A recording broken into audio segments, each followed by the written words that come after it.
ಶಕ್ತಿನಗರದ ನಾಲ್ಯ ಪದವಿನಲ್ಲಿ ಸರ್ಕಾರಿ ಪದವಿ ಪೂರ್ವ ಕಾಲೇಜು ಸ್ಥಾಪನೆಗೆ ಸರ್ಕಾರದ ಆದೇಶ ಬಂದಿದೆ. ಈ ಮೂಲಕ ಈ ಭಾಗದ ಜನರ ಬಹುಕಾಲದ ಕನಸು ಈಡೇರಿದಂತಾಗಿದೆ ಅಂತ ಶಾಸಕ ವೇದವ್ಯಾಸ್ ಕಾಮತ್ ಹೇಳಿದ್ದಾರೆ.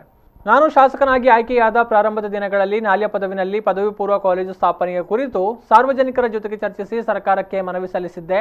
ಆ ಬಳಿಕ ಶಿಕ್ಷಣ ಸಚಿವರಾದ ಸುರೇಶ್ ಕುಮಾರ್ ಅವರಲ್ಲಿ ಈ ವಿಚಾರವಾಗಿ ಚರ್ಚಿಸಿ ಕಾಲೇಜು ಸ್ಥಾಪನೆಗೆ ಕೋರಿದ್ದೆ. ಇಂದು ಸರ್ಕಾರ ಆದೇಶ ಸಂಖ್ಯೆ EP 216 SHH 2020 ಪ್ರಕಾರ ಕಾಲೇಜು ಸ್ಥಾಪನೆಗೆ ಅಧಿಕೃತ ಆದೇಶ ಹೊರಡಿಸಿದ್ದು, ಇದಕ್ಕಾಗಿ ಶಿಕ್ಷಣ ಸಚಿವರಾದ ಸುರೇಶ್ ಕುಮಾರ್ ಶಿಕ್ಷಣ ಇಲಾಖೆಯ ಪ್ರಮುಖ ಅಧಿಕಾರಿಗಳಿಗೆ ಕೃತಜ್ಞತೆ ಸಲ್ಲಿಸುತ್ತೇನೆ ಅಂತ ಹೇಳಿದರು.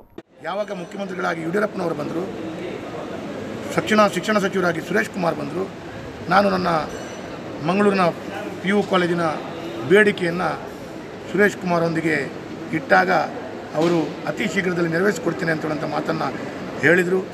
ಇವತ್ತು ಮಾನ್ಯ ಶಿಕ್ಷಣ ಸಚಿವರಾದ ಸುರೇಶ್ ಕುಮಾರ್ ಅವರು ಮಂಗಳೂರಿನ ಶಕ್ತಿನಗರದ ನಾಲ್ಯ ಪದವಿ ಪ್ರದೇಶದಲ್ಲಿ ಹೊಸದಾದ ಸರ್ಕಾರಿ PU ಕಾಲೇಜಿಗೆ ಆದೇಶವನ್ನು ಕೊಟ್ಟು, ಅದು ಕೂಡ ಇಡೀ ರಾಜ್ಯದಲ್ಲಿ ಕೇವಲ 3 ಸರ್ಕಾರಿ ಪದವಿ ಪೂರ್ವ ಕಾಲೇಜನ್ನು ಶಿಕ್ಷಣ ಸಚಿವರು ಇವತ್ತು ಆದೇಶವನ್ನು ಹೊರಡಿಸಿದ್ದಾರೆ.